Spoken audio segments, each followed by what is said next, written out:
You ask Tiger to solve. This deals with linear equations with one unknown. The final result is t equals 7/5. Let's solve it step by step. Simplify the expression. Expand the parentheses. Multiply the coefficients. Simplify the arithmetic.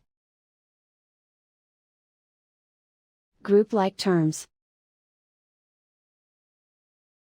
Combine like terms. Group all constants on the right side of the equation. Add 35 to both sides.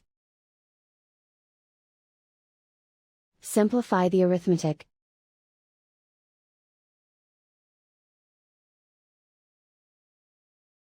Isolate the t. Divide both sides by 25.